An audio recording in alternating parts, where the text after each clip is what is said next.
Now to a trend you may have seen all over TikTok. More and more women are sharing their breakups on social media, and those posts are going viral. Yeah, 3 of those women are right here, and we're going to chat with them in a moment. But first, let's check out their stories.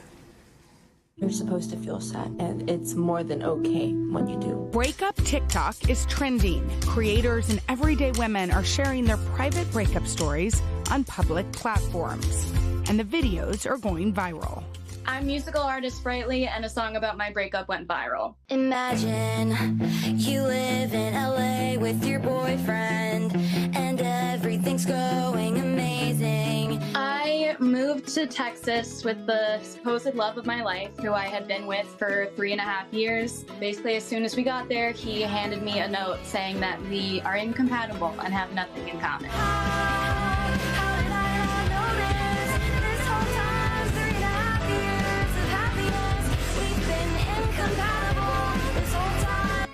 So I packed up, got in my car, and went to live with my mom in Florida. I got the idea to write some kind of joke song one night when I was like pretty fixated on the relationship. I started putting the video together with old photos and videos and posted it to let people know where I had been. I immediately started getting comments from people I knew, but then by the end of the day, it had gotten into the millions, and I was getting floods of comments from tons of people I didn't know. I guess the fact that I was laughing about it, that was therapeutic for me. I think maybe it felt a little empowering for other women who've been through it, but also people who haven't been through it. Being able to find humor in it, I guess, is a different take. I started as a content creator about 4 years ago now, making content about my marriage, about very common struggles that people go through. I've learned more in my 2 years of marriage than I ever thought I'd learn in my lifetime. It became very evident around January it might be better to break up and do what was best for us both as individuals. There's a lot of pressure when you get married or where you're in a serious relationship to work it out, no matter the circumstances. I was very scared and very shameful to tell my community that my marriage was ending.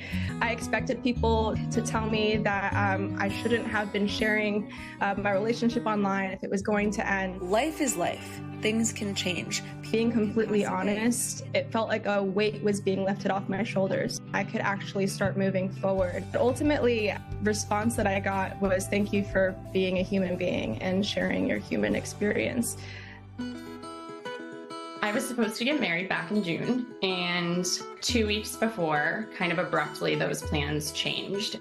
All of the payments had been placed, so the option was essentially to stay home or to go to Italy and make the most of it. It was the best thing that I could have possibly done. I've never felt so much love. I've never been more proud of you in my entire life.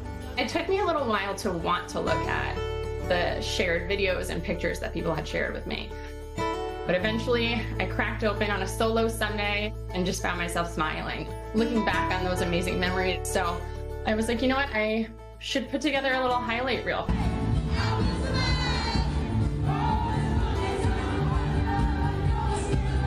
I think I had like 15 followers on TikTok at the time, you know, an aunt, a couple of cousins, and some friends. I actually went to church by myself for the first time in a long time.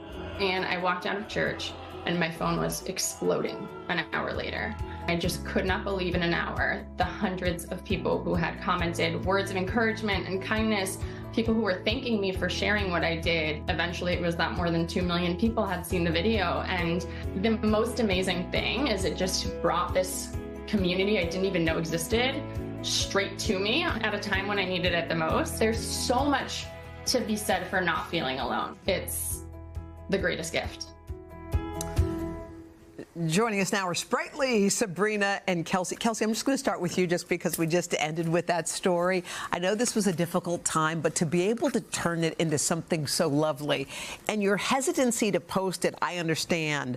How do you feel now that you know it's out in the world and you're hearing from people? Yeah, honestly, I feel like if you told me 2.5 million people would see that moment and share that moment with me, I might have been apprehensive, but knowing what I know now and seeing the love and support that's rallied around me and seeing that it's been able to help even one person, I mean, it really has, like I said, been the greatest gift. I think you hear about the downside of social media all the time, and this opened my eyes to what a beautiful community was out there.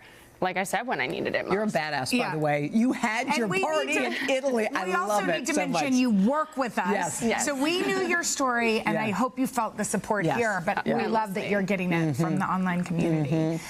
Okay, so Sabrina, I love how you talked about your marriage anyway, you know, and you had put it out there, and you said it was kind of the messy middle. But then when you decided to end things, I could tell you were like, uh-oh, I'd already shared this part of me. Were you regretful? And how did coming out help you feel like there was less shame around everything? Well, I think the reality is no one really wants to break up. No one goes into a relationship wanting to break up, but it happens to so many people. And maybe not everyone shares their life online, but you have family and friends who you were really excited about this person. You know, this is the one. And there's a lot of people you're fearing you're going to let down. And so you withhold a lot of that. So I made, you know, content about the messy middle because that's where the healing happens. It's somewhere between rock bottom and being fully moved on, where you're still grieving and regretting and learning and processing. So I wanted to make more authentic content about what healing looks like before it's done. Yeah, I love that. Sprightly, I thought you did such a beautiful job of mixing humor, your beautiful voice,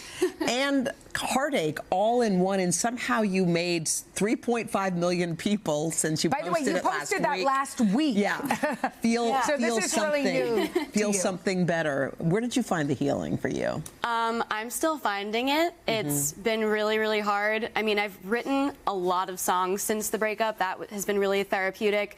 The funny thing about this one, though, is this was a total joke. Like, I made it sound really rough on purpose because I was, like, laughing at a funny element of this whole breakup. And I've been finding a lot of healing through making art and also through connecting with people in the comments. Honestly, it's given me a place to turn that's not turning back towards also him. in humor, right? Yeah. And laughter, which I think you're helps. super talented, by the way. I'm glad you shared that part, too. Okay, you guys are going to stick around. When we come back, we've got a therapist who's going to join us, Nebra Glover-Tawwab. She's going to help us on this conversation coming up after this. You guys, that was so awesome. We are back with 3 women who found comfort and connection on social media after their breakup stories went viral. Jillian Lavin, also known as Sprightly, created a breakup song that blew up on TikTok after the abrupt end of her 3-year relationship. Sabrina Flores is a content creator. She shared her marriage and eventually her divorce with her very supportive followers. And our producer, whom we love dearly, Kelsey Murphy, posted a video that went viral after her would-be wedding, which instead became a awesome party in Italy. That looks fun. For her family and friends. And joining our conversation now is therapist Nebra Glover-Tawwab, the author of Consider This, Reflections for Finding Peace, which is something we all need, particularly after breakups. Nebra, when you listen to their stories, why do you think them sharing it brought them this peace? Why do you think it helped? So many of us go through breakups, but not a lot of us have support. And to be able to have other folks sharing their story and helping you heal in community is a wonderful thing, and something we don't talk about enough with social media, that there's also support in those spaces. I think shame is a word that a lot of people feel after a breakup. It doesn't matter whose fault it is. It's like somehow I wasn't good enough, or somehow I couldn't fix it. It was my fault. That's something a lot of people are dealing with at a breakup. Yeah, and I loved how there was not a lot of detail of the why, but also, like, this is such a normal thing that happens no matter what the circumstance is. We all go through a breakup at some point, whether it's an engagement, a boyfriend, a move. It happens. It's normal. You know, Kelsey, I know that you posted that video. You didn't have followers. You just posted it for your aunt and your cousins yourself. You weren't posting it thinking, oh, I'm going to go viral and this will help. It was sort of accidental. And how did it going widespread, how did it make you feel? Like, is there any regret, or you're all in? No, I think, you know, what you see in that video is an amazing group of family and friends who really rallied around me in a beautiful place. And there's so much to be said for how fortunate I am to have had that. But then the wedding happened, right? You get through that threshold and you come home and walk into a home that was meant to be full of happiness and joy, and the reality sets in. And that's when it hit me the hardest, in the aftermath of that, when I was truly alone.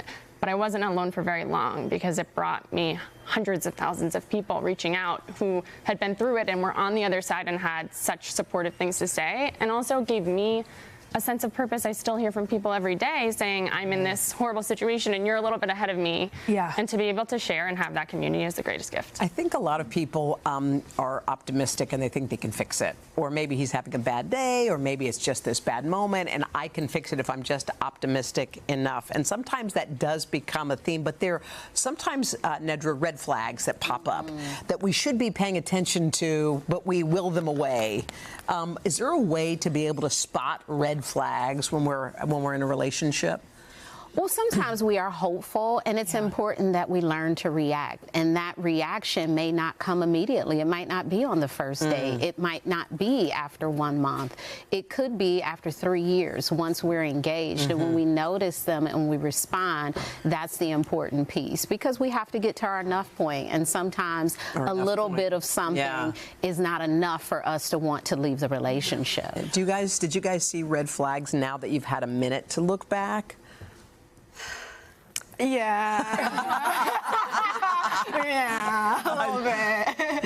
Yeah. A few things popped up. One of the other things about putting yourself out there online is two things. One, you're not coming up to strangers and being like, how's your wedding? How's your husband? Like, you've made it clear what's happening, which just kind of takes some of those like little pain away, pain points. But also, there probably isn't 100% support. And I know you talked about this. You have to prepare for that one ouch comment that's like... That might stick with you. Yeah. We're all weird that way. And the goodness sometimes evaporates and the painful things stay.